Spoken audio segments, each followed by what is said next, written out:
ये कोई कहानी नहीं, ये वाकया है अली और उसके दोस्तों का, कि कैसे एक शर्त अली और उसके दोस्तों के लिए मुसीबत बन गई। चलिए फिर शुरुआत करते हैं। लाहौर के एक मोहल्ले में अली का घर था।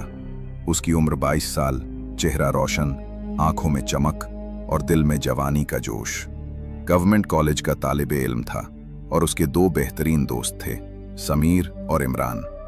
ये तीनों की दोस्ती का हाल ये था कि कॉलेज के लोग कहा करते, ये तीनों एक दूसरे के लिए जान भी दे सकते हैं। समीर एक तेज तरार मजाह पसंद लड़का था, जिसकी जुबान पर हमेशा कोई न कोई मजाक होता। इमरान का मिजाज कुछ शर्मीला और खामोश था, लेकिन दिल का बहुत साफ। और अली, वो इन तीनों का बेखौफ लीडर था, जो हर मुश्किल में आगे बढ़ता। हर जुम्मे की शाम उनका डेरा पुरानी चाय की दुकान होती, जहां 7 चाचा चाय बनाते थे। वहां बैठकर ये तीनों फिल्मों की बातें और क्रिकेट पर बहस करते और ऐसे दिलचस्प किस्से सुनाते कि आसपास बैठे लोग भी सुनने के लिए कान लगा देते थे। एक जुम्मे की शाम वो तीनों चाय की प्यालियों को सामने रखे कहानियां सुन रहे थे। 7 चाचा पुराने वक्त की एक अजीब दास्तान सुना रहे थे। बच्चों, ये शहर के बाहर जो पुराना कब्रिस्तान है, वहां की बात ही कुछ और है। रात को अजीब आवाजें आती हैं। कई लोग वहां गए लेकिन वापस नहीं आए। कहते हैं वहां जिन्न बसते हैं। समीर ने हंसकर कहा, चाचा, ये सब पुराने जमाने की बातें हैं, अब कौन यकीन करता है जिन्नों पर।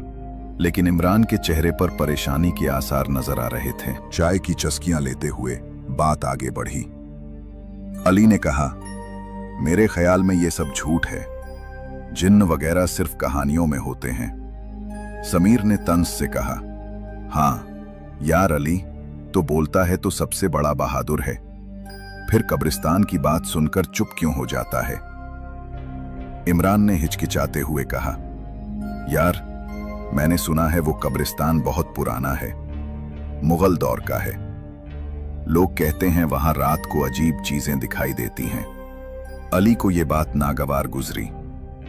वो उठ खड़ा हुआ और सीना तान कर बोला, देखो, मैं साबित करता हूं कि ये सब बकवास है।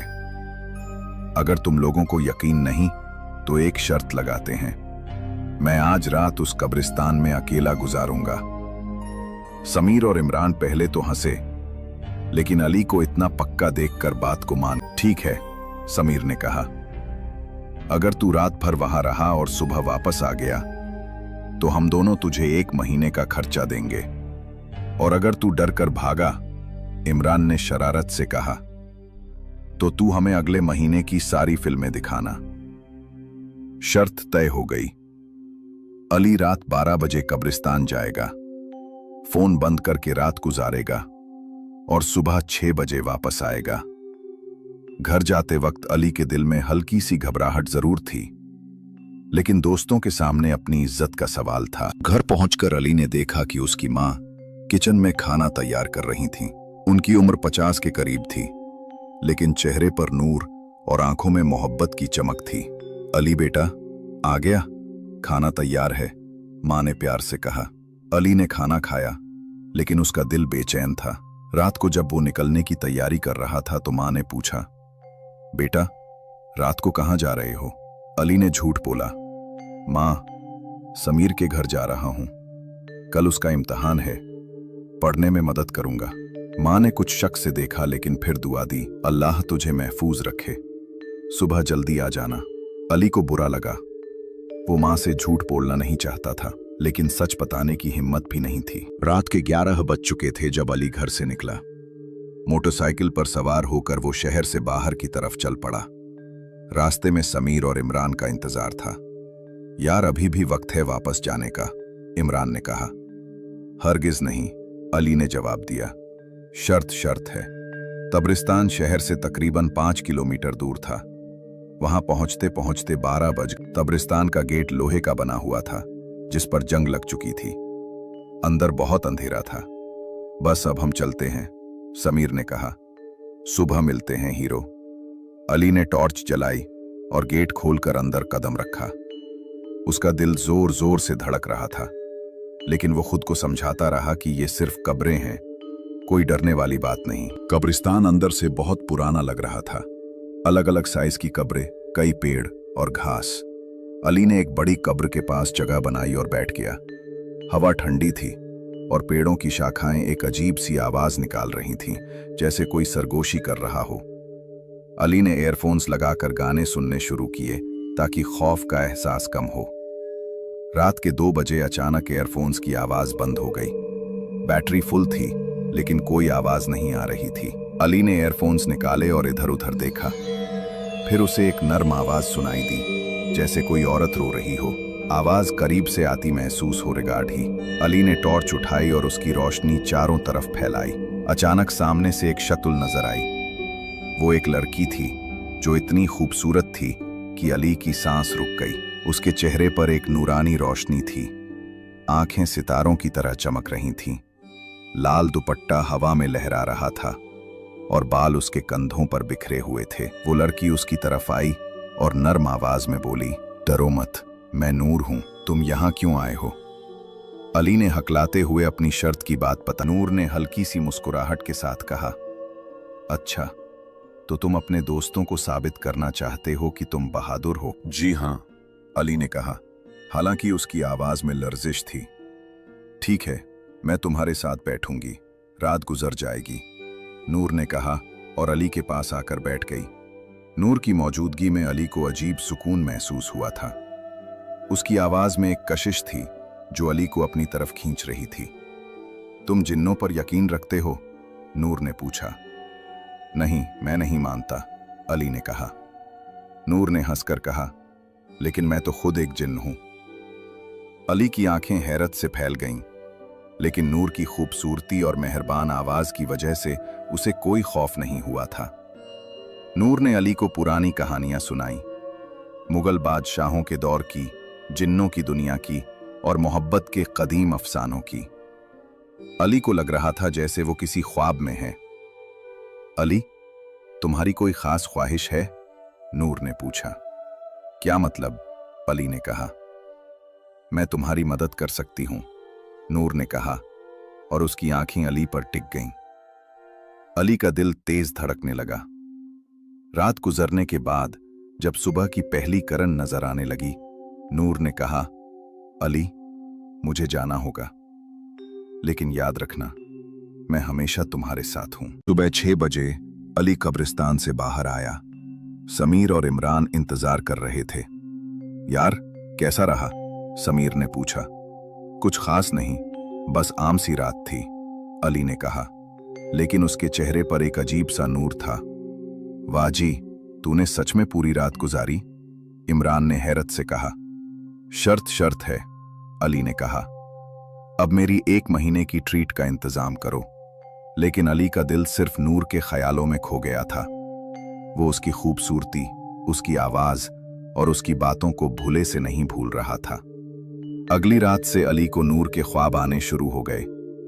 ख्वाबों में नूर उससे बातें करती, उसकी हर ख्वाहिश पूछती और वादे करती कि वो उसकी जिंदगी को बेहतर बना देगी। एक दिन अली ने दिल में सोचा, काश कॉलेज की सना मुझसे मोहब्बत करे। सना उनके क्लास की सबसे खूबसूरत लड़की थी जो अली को बहुत पसंद थी। अगले दिन अजीब बात यह हुई कि सना ने खुद अली से बात की। पहले तो अली हैरान हुआ, फिर खुश। आहिस्ता आहिस्ता वो दोनों दोस्त बन गए। अली खुश तो था, लेकिन उसके दिल में नूर का ख्याल भी बसा हुआ था। रात को नूर ख्वाबों में आई और बोली, अली, मैंने तुम्हारी ख्वाहिश पूरी की, लेकिन सना को भूल जाओ, तुम सिर्फ मेरे हो। अली घबरा गया। नूर, ये क्या कह रही हो? मोहब्बत में शिरकत नहीं होती, नूर ने कहा और उसकी आंखों में आग की लपटें नजर आईं। अली जाग गया और पसीने से गीला था। नूर का असर अली पर बढ़ता गया।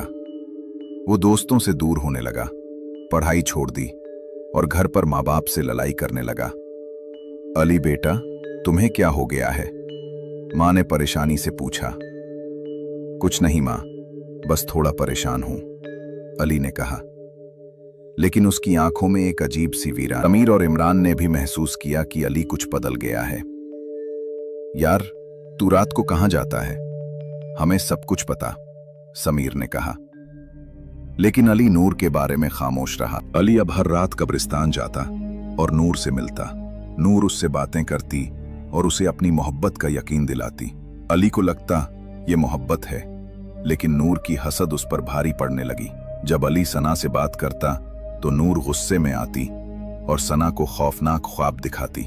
एक दिन सना ने कहा, अली, मुझे एक लड़की के ख्वाब आते हैं जो मुझे धमकियां देती है। वो कहती है तुम उसके हो। अली समझ गया ये नूर का काम है। नूर, ये क्या कर रही हो? रात को अली ने पूछा। तुम सिर्फ मेरे हो अली, किसी और को देखने का हक तुम्हें नहीं, नूर ने कहा। नूर का असर अली पर मुकम्मल हो चुका था। वो नूर के बगैर जी नहीं सकता था। दिन में नूर के ख्यालों में डूबा रहता, रात को कब्रिस्तान जाता। कॉलेज छोड़ दिया, दोस्त दूर हो गए।